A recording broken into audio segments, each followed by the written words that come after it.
I'm glad that it seemed like a full room here. I was concerned yesterday. There was a lot of snow, the Northeast, I believe, and I was worried that, gee, I'm giving the talk. I'm, of course, very narcissistic, and so my thought was not all the millions of inconvenienced people, but rather, are people going to miss my early morning talk?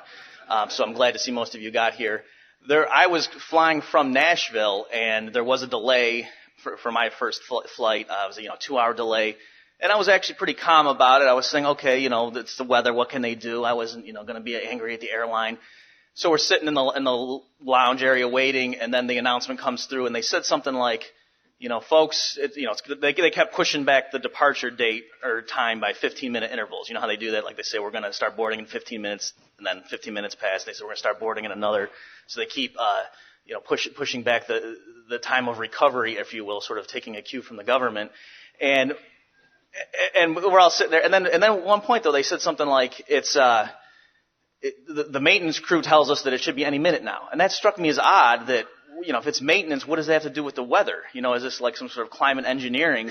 And then so I asked one of the other passengers who had been there longer because I had gotten there late, and I said, "What's wrong? What's the delay?" And he said, "Oh, because the plane has a flat tire." All right, and I thought he was kidding at first, and he was serious, and so we're all wondering, why would it take 2 hours to fix a flat tire? Like, what, is this union work? What's going on here?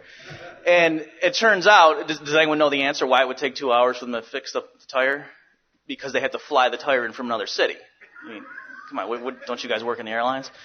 So of course, I'm aghast, and the guy next to me starts, saying, yeah, you would think my Honda Civic has a spare tire in the back. You'd think a plane could have that, right? And people are laughing, but of course I'm an economist, and I'm thinking, well, no, that would be stupid, because then at any given time you'd have thousands of spare tires being flown around the country using up all that jet fuel. It would be much more efficient to just have the airlines, have the spare tires, right?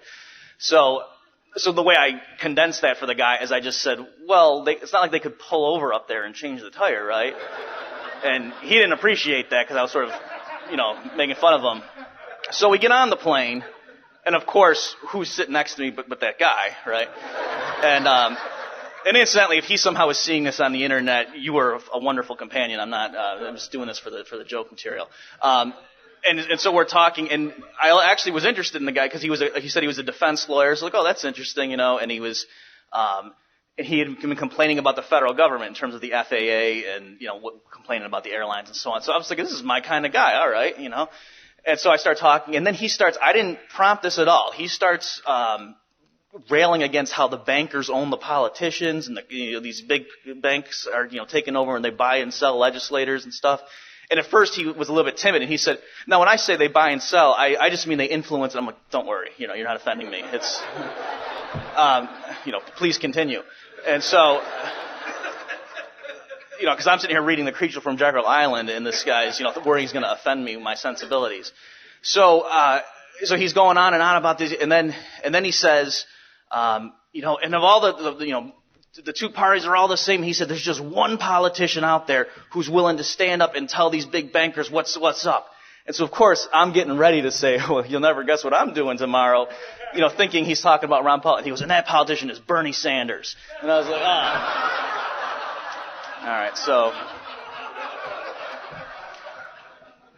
in any event, I couldn't impress him with my Ron Paul card, but I figured, okay, the 2-hour delay is worth it because now I have a joke I can tell tomorrow. So that was my plane trip. All right, so what I'm talking about with you guys is why the Austrians are the only ones who can explain the Depression. So what I'll do is I'll first give you, in a condensed version, obviously in this kind of talk I can't get too technical, but I'll give you the basic story of what the Austrians think about the Great Depression, and of course the recent housing boom and bust and the crisis that we're in right now, what the Austrians think the cause of that is, and then I'll contrast it with two of the other leading explanations, namely the Keynesian explanation and then the monetarists. All right, so just to give you an outline right now, the Austrians obviously think the central bank, the Federal Reserve in the United States, has something to do with both the Great Depression and then what we recently just went through, whereas the Keynesians attribute it largely to a collapse in aggregate demand.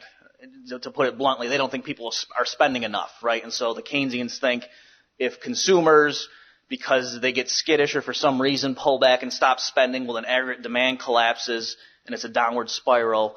and you need the government to step in and fill the breach, and you need the government to run huge deficits to boost up aggregate demand so that, income can still be earned, and then that's, the economy recovers, and then finally the government can sort of pull back once the consumer is willing to spend more. So that's the Keynesian diagnosis, and they're going to say that's what happened back in the 30s is, the government wasn't willing to run big enough budget deficits, and that's why the Depression lasted so long. And then in our own time, the Keynesians will say, if only President Obama, when he had just come into office, had pushed through a much bigger stimulus package, then we wouldn't be, stuck in this malaise that we're in right now. Right? So that's the Keynesian view. And then the monetarists, the people that typically follow in the wake of Milton Friedman's explanation of the Great Depression, Austrians in many areas are very similar to them, that they, they're both generally free market, the Austrians and the supply siders and the monetarists, the Chicago school economists. But when it comes to the Great Depression, there too, Milton Friedman's, with his co-author Anna Schwartz, his big contribution on this topic was he said that what caused the crash in 29 was the Fed tightened the money supply, right? That the Fed jacked up interest rates and pulled back, and that caused the stock market crash in 29. And then in the early 30s, Friedman says, the Fed should have just pumped in a ton of new money, flood the market with liquidity and slash interest rates, and that would have given a shot in the arm of the economy and nipped the incipient depression in the bud. But because the Fed was too timid, it was partly because they were still on the gold standard and their hands were tied, right? So that's the Friedman explanation of the Great Depression, that the Fed was too timid and inflating after the stock market crash.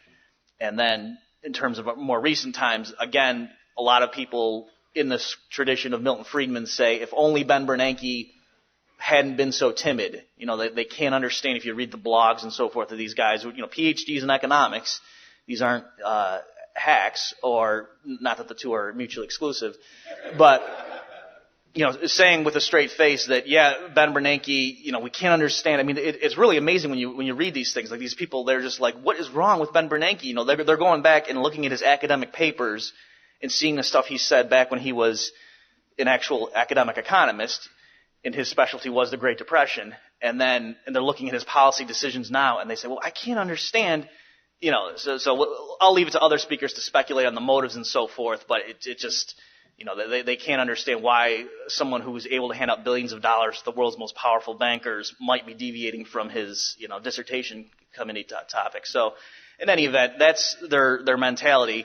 And they think that right now it's only because Bernanke is too stingy, and if only he would flood the market with more money, would we get out of this. All right, so that's those two schools, and I'll come back to that after I explain the Austrian view. So the Austrians, what do they think? And again, I know some of you are new here. I was talking with some of the students yesterday, and so don't worry if you don't get it all in this talk. Other speakers are going to come back to these themes. But the Austrians, what they think is, first of all, the interest rate is a price. Okay, it's a special kind of price. If you want to say it's the price of borrowing money, or Austrians might more typically say it relates the value of consumption now versus later, right? That's one way to think about it, that the interest rate sort of tells you what's the premium on present consumption, that the higher the interest rate, the greater the advantage of deferring consumption. The more, if you put $100 aside today and the interest rate's 10%, you get $110 next year. Okay, whereas the interest rate's lower, you don't get that much of an advantage from waiting. Okay, so that's the idea. The interest rate, in a sense, is the market's price showing you the degree of impatience, if you will, in the community. And so the idea is, assume there was no central bank and the market was just a pure free market. The interest rate helps coordinate consumption and production decisions today with the long-term plan of entrepreneurs. So the idea is, just to give you an example, let's say the interest rate's originally, 5%, and everyone's making their plans, and that's how things are, and you're in a nice equilibrium. And then the community people, they decide, let's just save more so that we can send our kids to college, or so that we can take a trip 5 years from now, right? So a bunch of families in the community decide, we're going to stop going out to eat so much and spending money on restaurants, and we're going to, maybe not buy that new plasma screen TV or what have you. So they're going to cut their consumption spending, this year and next year and the third year, and with that extra money, they're going to save and invest more, all right? And because they're thinking 10 years down the road, whatever it is, Sally's going to be going to college, and we have to have more money at that point to pay for it, or we're going to take that that trip to Europe 10 years down the road. Okay, that's the idea. So we all understand that from the individual household's point of view, how that makes sense. If interest rates are positive, especially the bigger the interest rate, the more advantage there is to not going out to eat today, putting that money aside, letting it roll over for 10 years. Okay, that's straightforward. But the Austrians, they say, okay, step back from the individual household and just look at the economy as a whole. How can it be that if everybody is saving more, that everyone can then have that much more consumption 10 years from now, right? How does that actually work to go from the individual decision to sort of physically what's happening in the economy? And the answer is that when people all save more, that tends to push down the interest rate, right? Because the supply of savings goes up. So everyone starts saving a lot more, putting more money in the bank or going out and investing in businesses, buying corporate bonds or whatever it is. That tends to push down interest rates. And so that makes it easier for businesses to borrow as it becomes cheaper to borrow.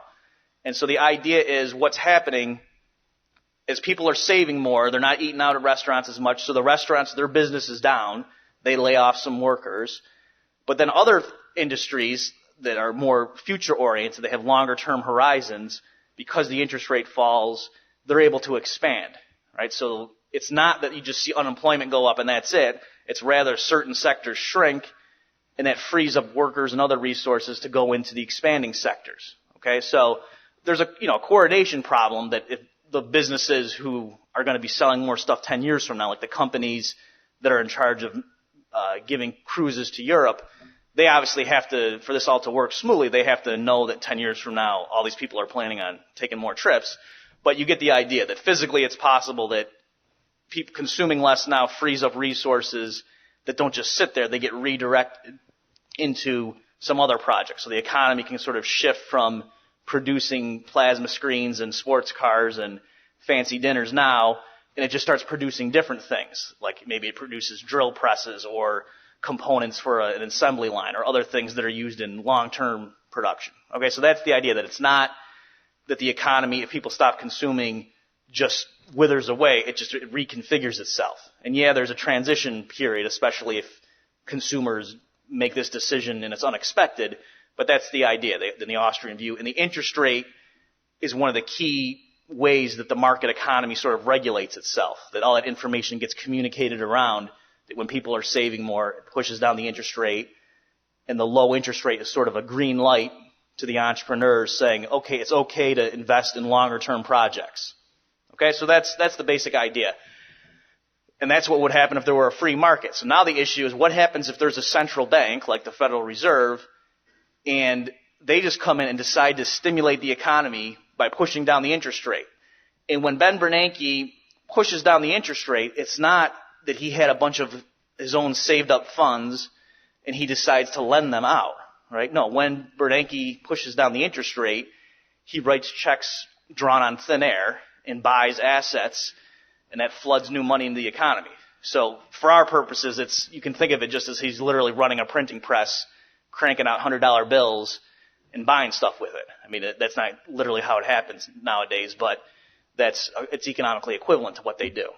All right, so the question then is, the Austrians say, well, what effect does that have if the interest rate gets pushed down, not because people are going out to eat less and not because they're saving up more out of their paychecks, but because the central bank is just creating new money out of thin air and dumping it in the credit market, right? What effect does that have?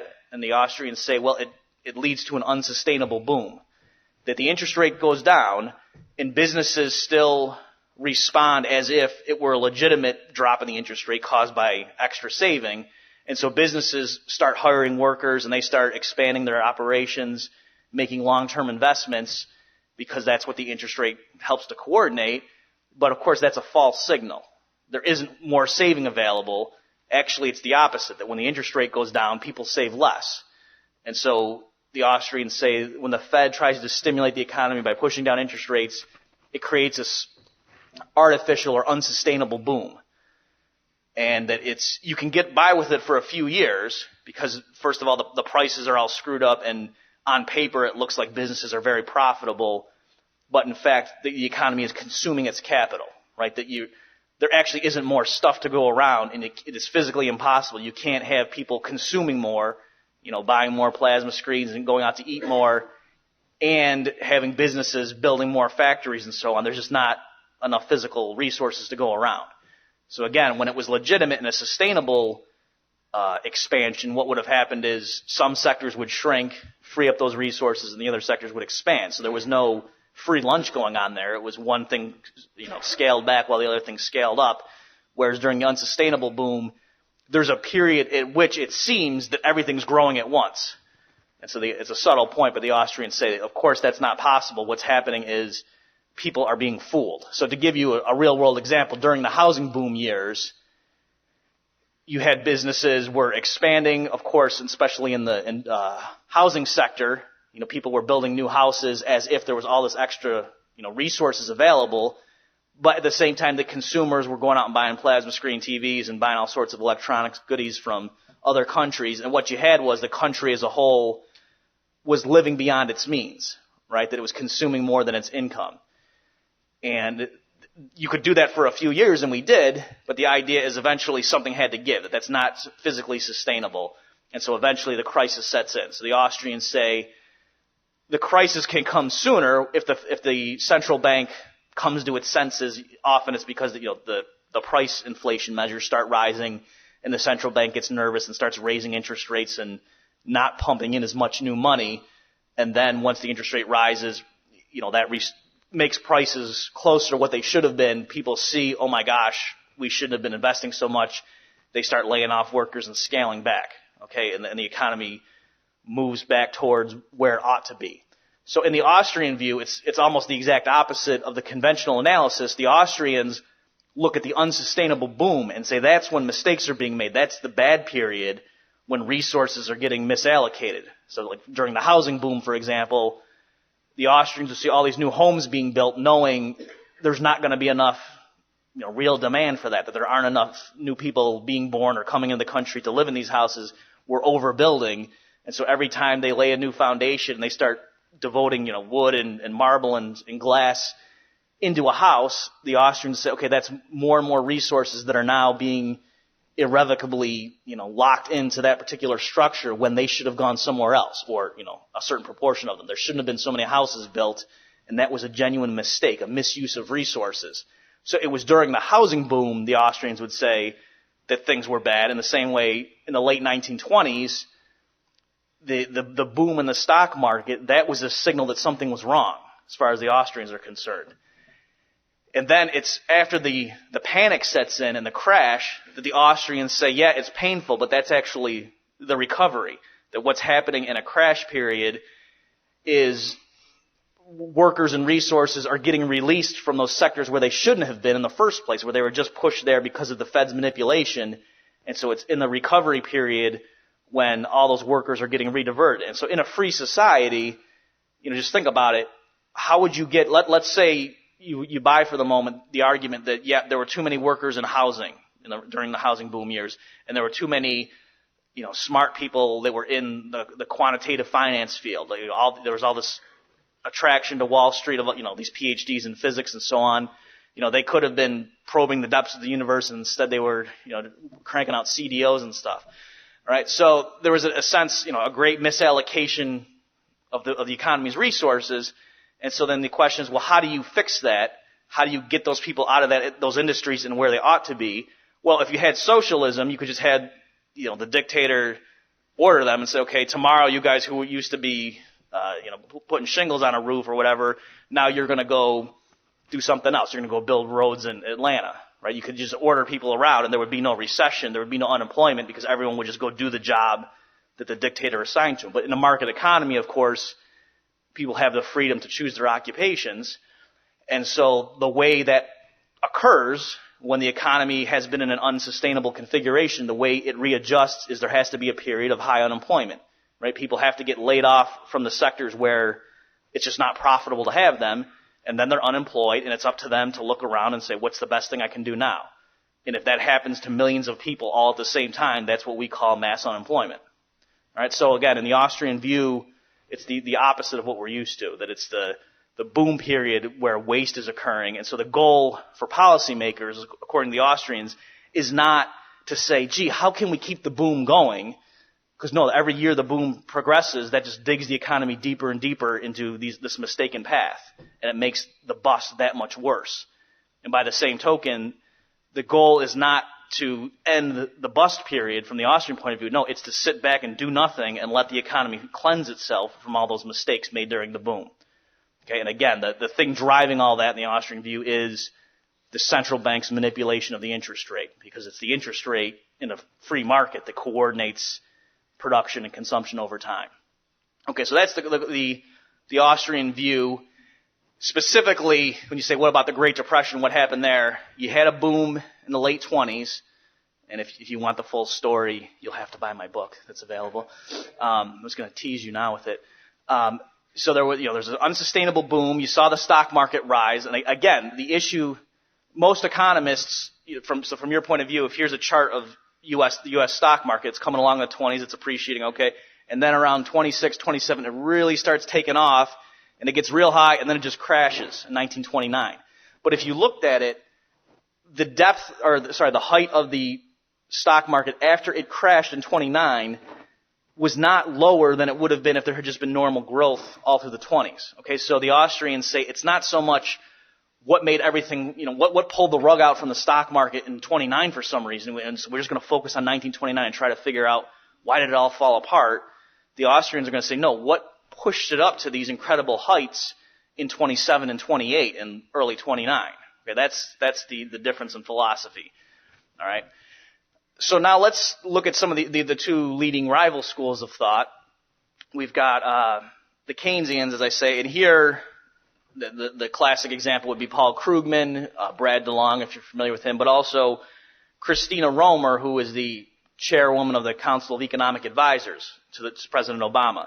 So what they've been doing lately is people, of course, are concerned about these huge government deficits. And they say, the government can't keep spending money like a drunken sailor. And then, of course, other people say at least sailors spend their own money, whereas the government's, spending money that's not theirs. And at least if you're a drunken sailor, you're probably, spending it on things that bring benefits to people, whereas the government is like deliberately wasting money. So they say we're going to pull back, and so the Keynesians trot out this argument, and they say, no, you're ignoring the lessons of the Great Depression. They say what happened is Herbert Hoover in 1932 got worried about the big budget deficit, and he tried to cut the spending and raise taxes, and that's why the Depression got so much worse from 32 to 33. And then they'll also say in 1937, FDR made the same mistake. That things were going well when FDR was sworn in, the economy, bottomed out and it was recovering very nicely, and then things fell apart again in 37 and 38, and the Keynesians were like, and the reason is that FDR chickened out and he listened to, the budget hawks or the deficit hawks of his day who told him you need to rein in all this outrageous government spending. And that's what happened, that the deficit fell. So let me read you Christina Romer talking about this. So she's talking about Roosevelt coming in. She says, the recovery in the 4 years after Franklin Roosevelt took office in 1933 was incredibly rapid. Annual real GDP growth averaged over 9%. Unemployment fell from 25% to 14%. Aside from the Second World War, the U.S. has never experienced such sustained rapid growth. Okay, and so the idea is, again, what was FDR doing? Romer's going to say he was running big budget deficits. That's why things were going so well the first 4 years in office. But then she goes on, however, that growth was halted by a second severe downturn in 37 through 38 when unemployment surged again to 19%. The fundamental cause of this second recession was an unfortunate and largely inadvertent switch to contractionary fiscal and monetary policy. Spending cuts and tax hikes reduced the deficit by roughly 2.5% of GDP, exerting significant contractionary pressure. Okay, so the jargon aside, what she's saying is, again, when FDR first came in, he was running big budget deficits, from the New Deal and those other ideas, and the economy is the best recovery in U.S. history, except for the recovery during the Second World War. And then things fell apart in 37 and 38 because Roosevelt, again, foolishly tried to rein in the deficit. So that's her diagnosis of what happened. Well, that just doesn't square up with the facts. So again, talk like this. I don't want to throw too many numbers at you, but let me just try to give you a few to understand. So one way to see it is if the story is going to be the reason when FDR first came in, the economy recovered very quickly, then because of these deficits, well, then it sort of has to be the case, doesn't it, that the deficit was much lower under Hoover than under FDR. If the deficits were basically the same, then it really wouldn't make sense to say the economy was absolutely awful, literally the worst in U.S. history in the last year of the Hoover administration, and then we had the second fastest recovery in U.S. history when Roosevelt came in because of his big deficits. That story doesn't really make sense if FDR's deficits weren't much bigger than Hoover's. And so, of course, they weren't much bigger. The last year of the Hoover administration, the deficit was about 4.5% of GDP. Okay, so don't for 1 minute believe when people try to convince you that Hoover was a balanced budget freak. No, he wasn't. He might have been a freak, but he wasn't a balanced budget freak. All right, that Hoover ran unprecedented peacetime deficits. Okay, more than any president in U.S. history up till that point. Hoover was a big government man who said it is, the federal government has a responsibility to help the economy when it's down and on the ropes, right? That was Hoover, so he spent money. It's true FDR was a bigger interventionist, but FDR was the biggest interventionist in U.S. history, right? Hoover was not a small government man. So again, Hoover's last year in office, there was a deficit, about 4.5% of GDP, which was a huge amount at the time for peacetime. I think it was unprecedented. Okay, the 3 years after Hoover's out, when FDR's in office and Christina Romer tells us we had this phenomenal recovery, the deficit as a share of GDP over that 3-year period averaged 5.1% of GDP.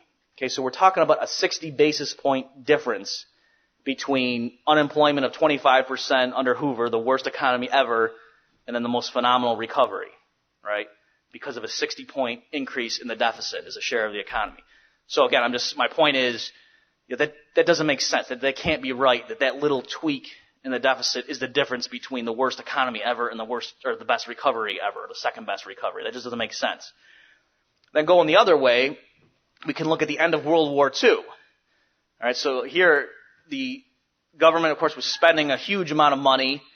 It had in U.S. history the highest deficit as a share of the economy in its history, when the war was going full tilt.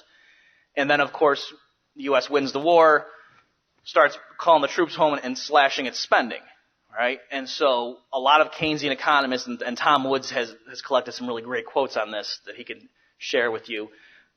Or if you go to Mises.org, I think, in the media archives, you can see Tom has read some really funny quotes from Keynesian economists at the time who were predicting, the Great Depression is going to resume now, because in their mind, the only thing that got us out of it was the huge military spending, right? The Keynesian pump priming that we sort of were forced into because of Hitler, basically.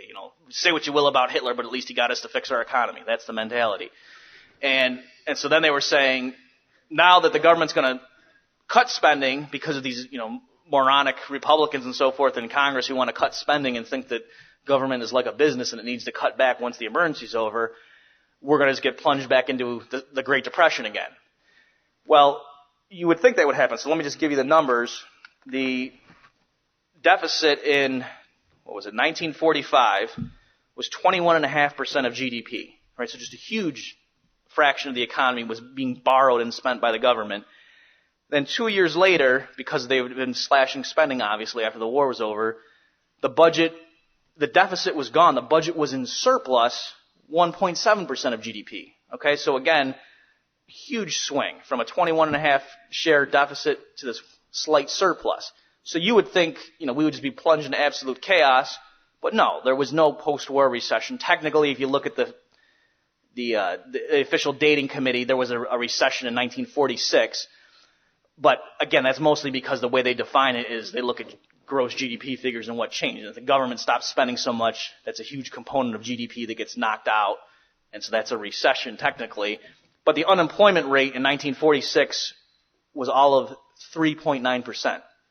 Okay, so again, remember, the reason Hoover allegedly gave us 25% unemployment was he was too timid in deficit spending. And yet here, over a 2-year period, the government has a 23-point swing in the deficit, and that, gives a little pinprick of a recession, technically, that there was an unemployment rate of almost 4%, All right, so again, just the numbers, they're not even close. It doesn't make any sense to say that the reason we had that recovery and then the slump and then there wasn't a crash after the war has to do with deficit spending. All right, the numbers they're not even close.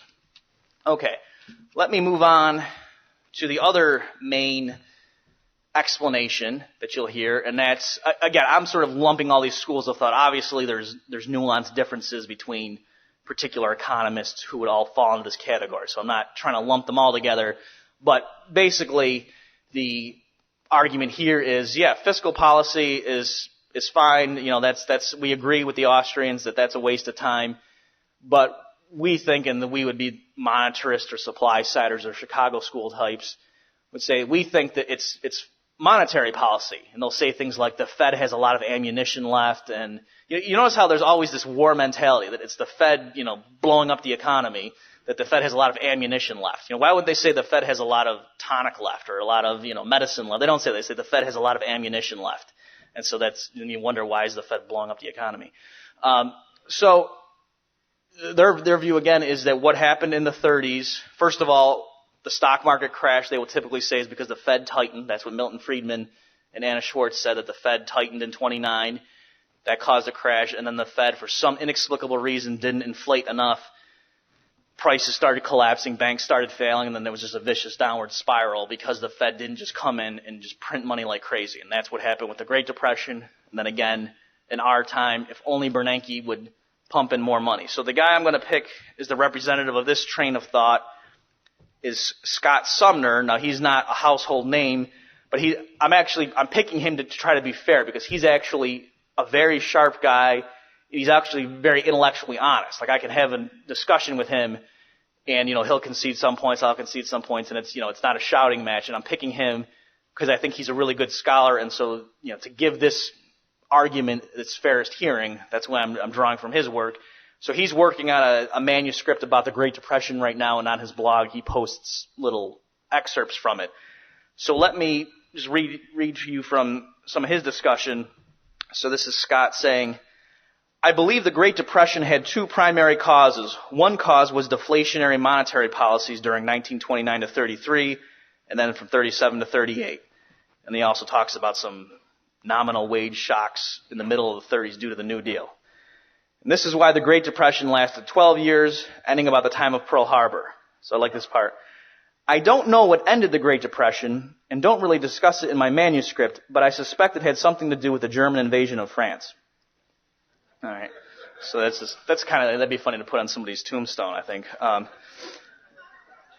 he says, this may have directly raised aggregate demand and indirectly increased expected nominal GDP growth by raising the expected inflation rate. Wars are usually inflationary. All right, so I'm being a bit unfair by not giving you the full context of his views, but his idea is the Fed's job is to make sure that nominal GDP, which is not inflation adjusted, but just the actual dollar amount of GDP produced, he says just as long as the Fed keeps that growing year after year, that's what you need for a healthy economy. And that in his opinion, the Fed didn't do that in the 30s, and then Bernanke didn't do it enough in our time.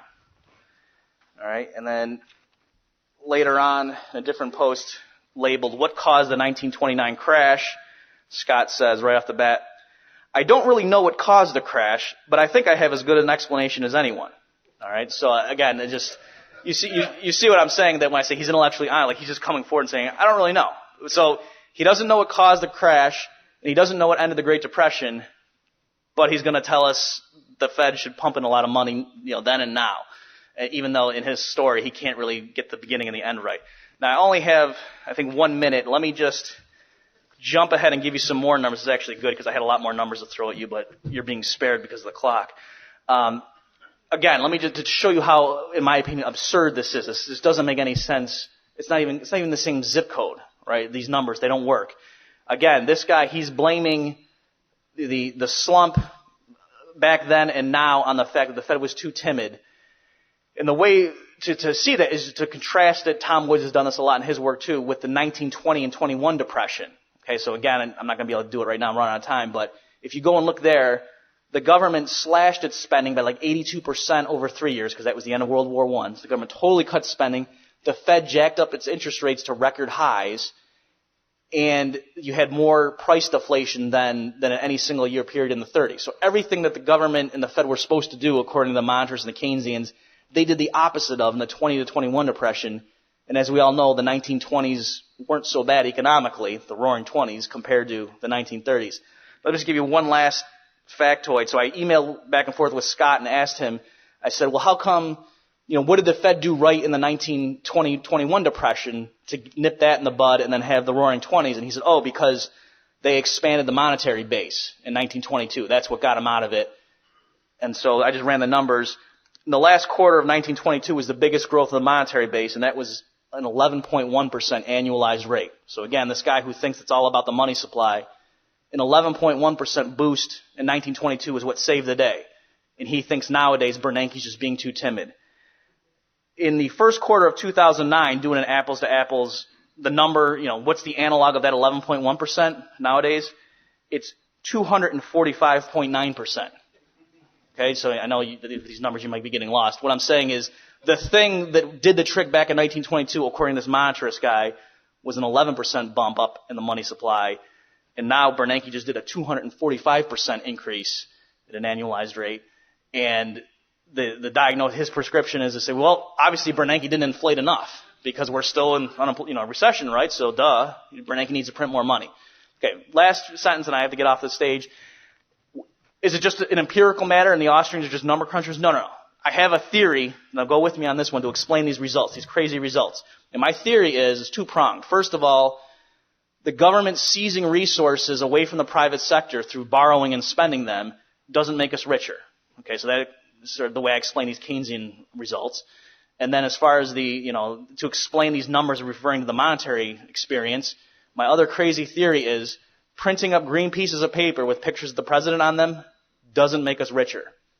So that's my theory to explain all this stuff. Thanks.